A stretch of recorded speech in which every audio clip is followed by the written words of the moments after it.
channel, The Dental Studio.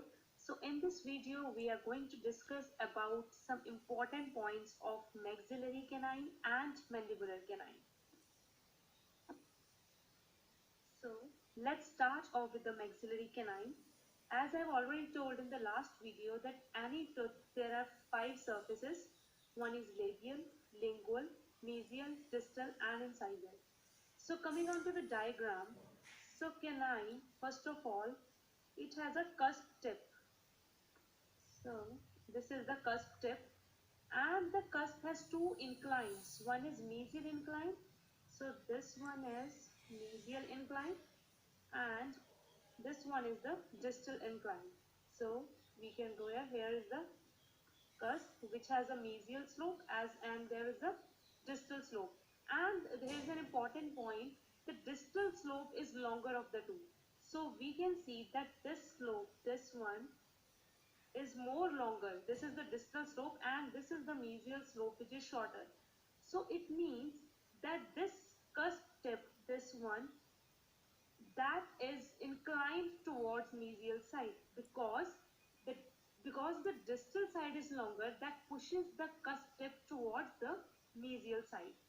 So mesial outline, it is convex from cervix to contact area. So this one is mesial outline, which he is saying that it is convex. So let's see, this is the contact area and this is the cervix. So from this point, slightly from this point, it is convex and then it goes straight till the contact area, right? And where is the mesial contact area? He is saying it is at the junction of the middle and incisal third. So first of all, let's clear it off.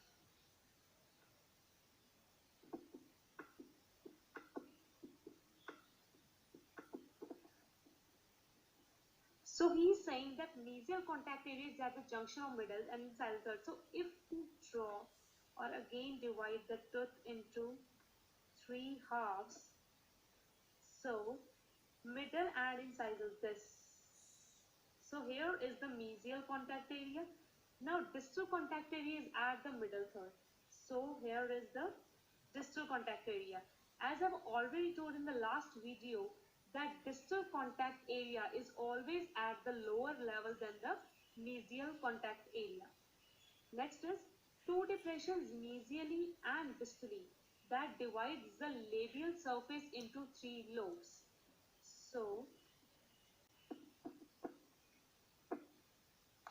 now he's saying that 2 depressions here. You can see one is this mesial depression, one is this distal depression.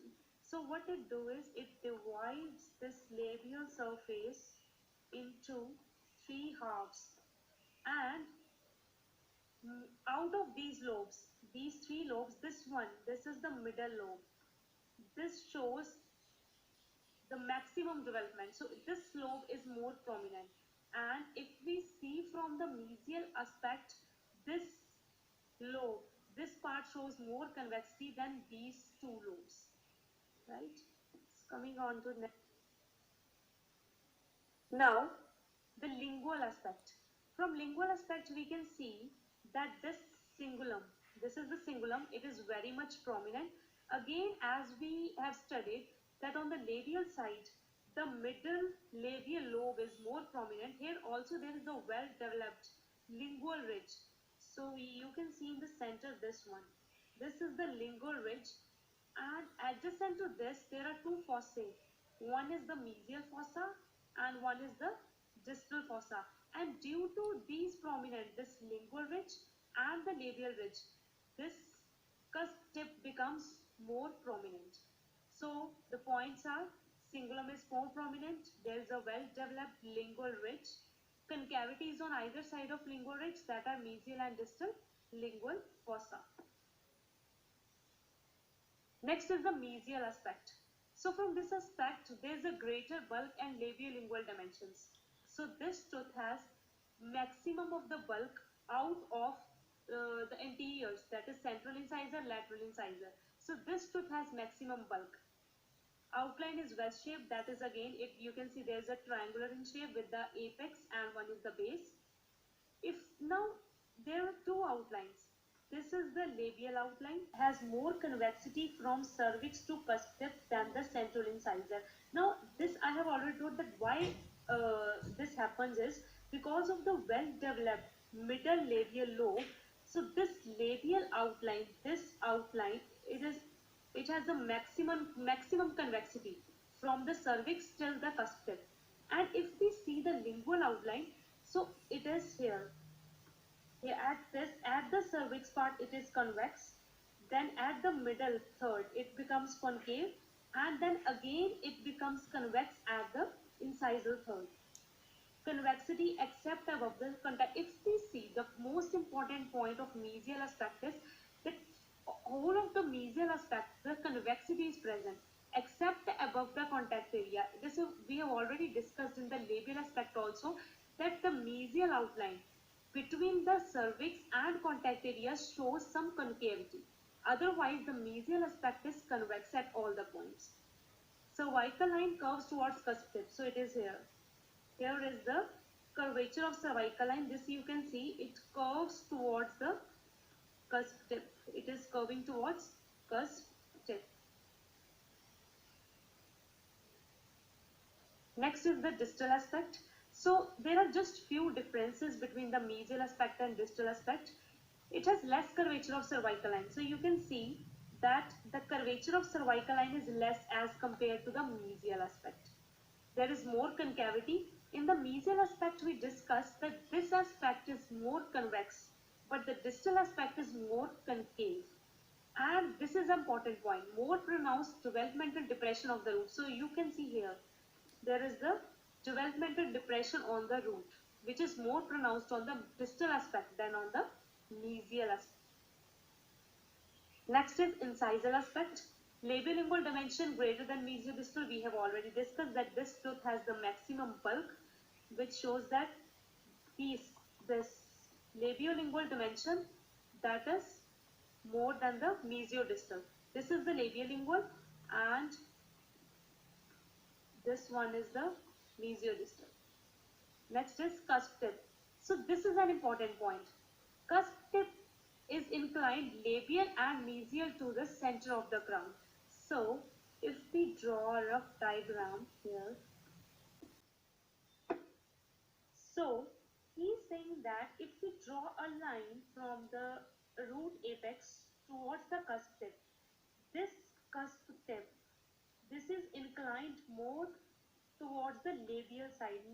So we can say that root tip and the cusp tip, these are not at the same level. The cusp tip is inclined more labially than that of the root tip. So direction or inclination of cusp tip is labial from the labiolingual aspect and mesial.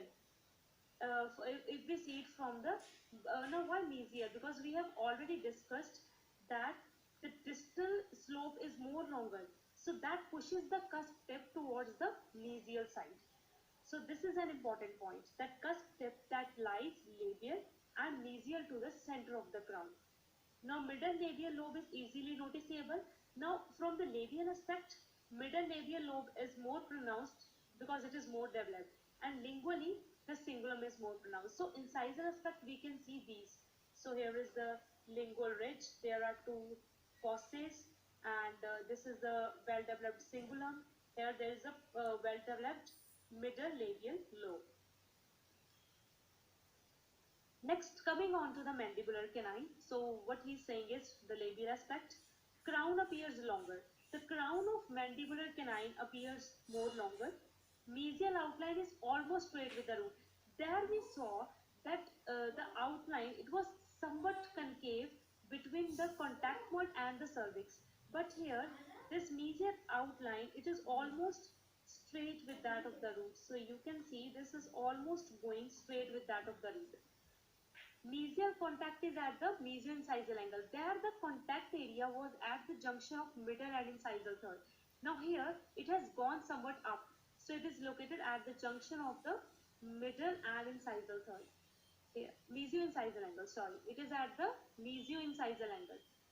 Mesial cusp ridge is shorter. Again, that same point. There we already discussed that distal slope was longer. Here again the distal slope is longer and mesial one is shorter. So you can see here that this distal slope is more longer.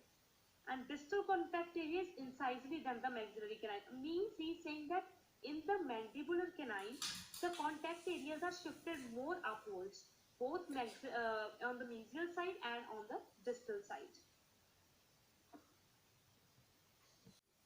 The lingual aspect, it is flatter. Now what this flatter means is, flatter means that there is the presence of cingulum also, lingual ridge also, mesial and distal lingual fossa also, but these are not that much prominent as they were in the maxillary canine. So this is what the word flatter means here. Cingulum is poorly developed again and less prominent lingual ridge and the marginal ridges. Now mesial aspect, less curvature labially, because here there is not so much prominent that middle labial lobe as it was in the maxillary canine. So there is the less curvature labially. Labially it is not as convex as that was in the maxillary canine. Cingulum again it is less pronounced. Incisal portion thinner labiolingually. This is the important point here in the mandibular canine, that incisal portion is thinner labiolingually. Due to this thinner dimensions, there is the more pointed cusp. So this cusp will be more pointed here. Cusp tip nearly centered over root. So there we saw that cusp tip was inclined labially and mesially. Here it is almost nearly centered over the root. If we draw a line, so it is almost centered over the root, or it is sometimes inclined lingually towards lingual direction. More curvature of cervical line than maxillary canine. So this, he is talking about this curvature, that is more in the mandibular canine as compared to the maxillary canine. Now, I have not written much about distal aspect here because almost it is more or less similar to maxillary canine only. So incisal aspect, mesiodistal dimension less than labiolingual, it is same as that in the maxillary. There we also saw that labiolingual dimension, we learned that this tooth has maximum bulk. Here it is also the same, labiolingual dimensions are more. And cusp tip and mesial cusp ridge inclined lingually. Again, yes, cusp tip. The main difference is here that in the maxillary canine, cusp tip was inclined labially and mesially. Here the cusp tip that is inclined either centered over the root or it is inclined lingually. So this was all. Thank you. If you like the video, please hit the like button and please subscribe to my channel. Thank you so much.